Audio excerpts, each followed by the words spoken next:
Uji formil batas usia calon presiden dan calon wakil presiden yang diajukan pemohon pakar hukum tata negara Denny Indrayana dan Zainal Arifin Mokhtar.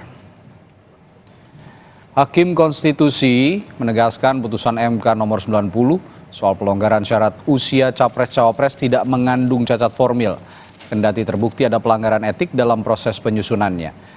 Dalam rincian gugatan yang diajukan pemohon sebelumnya, meminta MK menyatakan bahwa putusan MK nomor 90 tidak memenuhi syarat formil berdasarkan Undang-Undang nomor 48 tahun 2009 tentang kekuasaan kehakiman dan bertentangan dengan Undang-Undang Dasar 1945 sehingga tidak mempunyai kekuatan hukum mengikat. Dari 9 hakim konstitusi, Arief Hidayat dan Eni Nurbaningsi menyampaikan alasan berbeda atau concurring opinion. Sedangkan Anwar Usman tidak ikut mengadili karena mengajukan hak ingkar. Dalam provisi, menolak permohonan provisi para pemohon. Dalam pokok permohonan, menolak permohonan para pemohon untuk seluruhnya. Alasan berbeda atau concurring opinion terhadap putusan Mahkamah Konstitusi aku dua hakim konstitusi, yaitu Hakim Konstitusi Arief Hidayat dan Hakim Konstitusi Eni Nurbaningsi memiliki alasan berbeda atau concurring opinion. Saudara, pemilu semakin dekat, segala persiapan jelang hari pencoblosan suara dilakukan, salah satunya melalui simulasi. Komisi Pemilihan Umum menggelar simulasi pemilu 2024 di kantor Wali Kota Jakarta Pusat di kawasan Gambir. Simulasi dilakukan mulai dari tahap pencoblosan hingga penghitungan suara serta melibatkan masyarakat. Ada jurnalis Kompas TV Triksi Valencia yang saat ini memantau simulasi pemilu, jalannya simulasi pemilu yang berada di kantor Wali Kota Jakarta Pusat. Triksi, jadi bisa dijelaskan kepada pemirsa di rumah yang juga pastinya pemilih pemilu nanti, alur pemilu apa saja yang disimulasikan pagi ini dan siapa yang dilibatkan? Ya, baik Radi, tentu yang namanya simulasi harus melihat seperti apa berlangsungnya sebuah event ataupun juga sebuah acara secara menyeluruh. Jadi kalau saat ini akan dilangsungkan terkait dengan simulasi pemungutan suara maupun juga penghitungan suara, jadi akan berlangsung ini dari awal sekali. Dari kemudian peserta datang, melihat namanya yang sudah terdaftar, karena di papan ini sudah tertera namanya masing-masing, lalu kemudian ada registrasi atau melalui administrasi untuk mencocokkan nama begitu ya, dan selanjutnya akan dilakukan pencoblosan di bilik-bilik, karena tadi kami juga sudah melihat ada bilik-bilik pencoblosan yang juga sudah disiapkan, lalu kemudian memasukkan surat suara ke kotak suara, dan yang terakhir seperti biasa kita akan mencelupkan jari di tinta untuk menunjukkan bahwa memang sudah melakukan pemungutan suara. Nah, selain itu juga akan berlangsung penghitungan suara usai pencoblosan ini berlangsung. Jadi memang tahapannya dari awal sekali sampai kemudian akhir, dan bukan hanya penghitungan suara biasa tapi juga akan melihat seperti apa Sirekap atau aplikasi sistem informasi rekapitulasi suara ini digunakan, karena kalau kita melihat Sirekap baru akan dilakukan atau digunakan pada pemilu Pilpres 2024 maupun juga Pileg 2024, meski sebelumnya sudah dilakukan atau sudah diterapkan pada Pileg maksud kami pada Pilkada tahun 2020, tapi tentu ada pembaharuan, ada penyempurnaan untuk kemudian peserta panitia maksud kami bisa menggunakan Sirekap ini dengan lebih baik lagi dan sistemnya juga lebih terupdate lagi. Nah, Radi dan juga saudara, mungkin untuk lebih lengkapnya saya akan berbincang langsung dengan salah satu peserta yang kemudian juga terlibat pada hari ini untuk melakukan simulasi, yakni ada Ketua Panitia Pemilihan Kecamatan dari Kecamatan Kemayoran, ada Pak Kamal di samping saya. Bapak ini sudah rapi sekali menggunakan baju adat ya, baju daerah. Mungkin boleh diceritakan seperti apa sih persiapannya, kemudian nanti bagaimana berlangsungnya simulasi pada hari ini? Oke, baik, terima kasih. Selamat pagi. Jadi sengaja ini dari pihak KPU melaksanakan simulasi dengan maksud adalah bahwa kegiatan pemilihan umum di tahun 2024 nanti bukan hanya milik KPU tapi milik semua. Artinya semua harus mengetahui proses dari mulai awal persiapan TPS, pelaksanaan pemungutan suara sampai dengan penghitungan suara, itu semua masyarakat harus tahu. Nah, ada siapa aja nih Pak yang kemudian ikutan simulasi berupa pura-pura jadi peserta, jadi panitia? Ada siapa aja dan kalau Bapak perannya apa nih? Ya baik, peserta simulasi kali ini melibatkan semua unsur.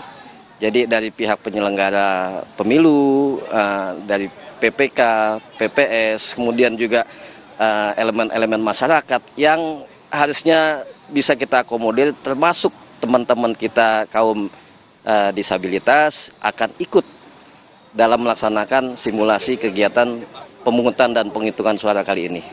Nah, Pak ini kan bukan pertama kalinya Pak Kamal kemudian jadi panitia, jadi PPK, apalagi saat ini jadi ketua ya Pak ya. Kalau boleh tahu evaluasi atau catatan mungkin dari pemilu sebelumnya yang kemudian pada saat pemilu hari ini, yang simulasi hari ini bisa dilihat untuk diperbaiki Pak. Apa aja Pak yang kemudian masih diingat? Baik, terima kasih. Artinya simulasi kali ini memang dengan maksud evaluasi untuk memperbaiki sistem yang di 2019 kita sudah jalankan, tetapi ada sedikit-sedikit kendala. Di antaranya bagaimana cara penghitungan suara yang kita tahu di 2019 pada saat hari H penghitungan suara itu petugas KPPS sampai dengan kurang lebih 24 jam ya, 24 jam. Makanya kali ini simulasi kita akan perbaiki. Seperti apa sih yang bisa mempersingkat kegiatan KPPS, menghemat semuanya, menghemat tenaganya, menghemat pikirannya, semua. Jadi bagaimana sih setelah kita evaluasi, kita akan jalankan nih di simulasi ini. Gitu. Nah, berarti kan tadi yang menjadi perhatian khusus adalah penghitungan suara ya Pak ya, karena ingin dipersingkat, apalagi sekarang menggunakan Sirekap. Nah, kalau dari Bapak mungkin bisa diceritakan. Saya dengar Sirekap ini juga sudah disimulasikan, sudah disampaikan juga terkait dengan penggunaannya kepada para panitia. Nah, kalau dari Bapak sendiri waktu itu seperti apa penyampaiannya? Kemudian apakah masih ada kendala yang dialami oleh Bapak maupun juga panitia PPK maupun juga PPS lainnya, Pak? Aplikasi Sirekap maksudnya adalah untuk mempermudah kinerja petugas KPPS dalam penghitungan suara. Artinya yang saat itu di 2019 memang masih manual untuk petugas KPPS melaksanakan, kali ini menggunakan aplikasi. Nah, aplikasi memang untuk KPPS terbilang baru ya. Jadi untuk aplikasi ini kita masih terus simulasikan, terus kita kaji, kita sampaikan kepada petugas KPPS supaya semua memahami, supaya nanti kinerja di hari H 14 Februari bisa dilaksanakan dengan baik sehingga menghemat segalanya. Terakhir, pada saat pembelajaran Sirekap itu ada kendala nggak sih yang Bapak alami atau teman-temannya alami juga, Pak? Kalau dibilang kendala pasti ada. Artinya aplikasi baru yang harus dipahami oleh petugas KPPS, yang kita tahu sendiri petugas KPPS dari beragam latar belakang, sehingga itu yang bukan kendala, tapi itu terus kita sosialisasikan ke petugas KPPS supaya semua bisa mempunyai pemahaman yang sama tentang aplikasi ini sehingga bisa dijalankan dengan baik. Berarti nanti ada penggunaan Sirekap juga dan kemudian ada sosialisasi lagi terkait dengan Sirekap ya Pak pada simulasi ini, Pak? Betul. Jadi nanti simulasi kali ini kita akan laksanakan layaknya kegiatan di tanggal 14 Februari. Tadi sudah saya sampaikan bahwa dari awal sampai dengan selesai penghitungan suara akan kita simulasikan di sini.